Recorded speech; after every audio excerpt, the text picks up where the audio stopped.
সবার শেষে আমরা শেষ করব মেডিটেশনের মাধ্যমে। কিচ্ছু না, যারা পদ্মাসনে বসতে পারবেন না তারা এক পদ পদ্মাসনে বসতে পারে। এইভাবে বাঁ পাটাকে ফোল্ড করে এই যে খাঁজ তৈরি হচ্ছে এর উপরে আমি আমার আঙুলগুলোকে এইভাবে প্লেস করব। হাতের মুদ্রাটাই আমাদের ইন্ডেক্স ফিঙ্গারটাকে থাম দিয়ে আমরা প্রেস করব, করে হাঁটুর উপর রেখে থুতনি, বুক আর নাভি এক লাইনে প্লেস করে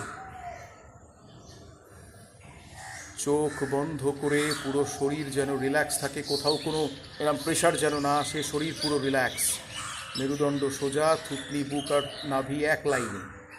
এটা আমাদেরকে ঠিক রাখতে হবে। নাক দিয়ে লম্বা শ্বাস নেব, নাক দিয়ে ছাড়বো, পুরো শরীর রিল্যাক্স। এই নাক দিয়ে যে শ্বাস নিচ্ছি আর নাক দিয়ে ছাড়ছি, টানার ফেলার উপর আমাদের মনোসংযোগটা রাখতে হবে। রোজ অন্তত দুবেলাই মেডিটেশনটা শুধু আমরা অভ্যাস করতে চেষ্টা করব,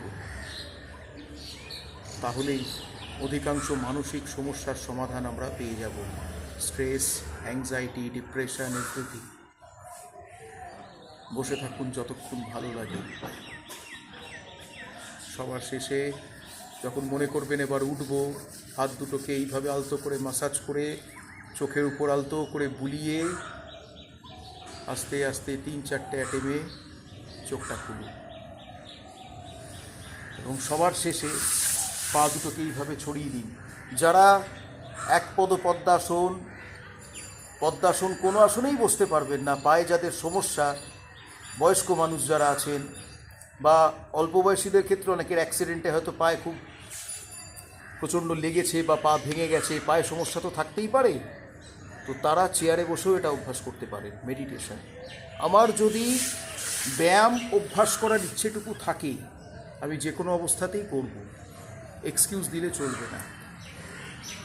আর ভালো কোনো শিক্ষক পেয়ে গেলে তাহলে তো আর কথাই নেই, আমার ব্যায়াম করার ইচ্ছেটা, গতিটা আরও বেড়ে যাবে, আরও দ্বিগুণ হয়ে যাবে।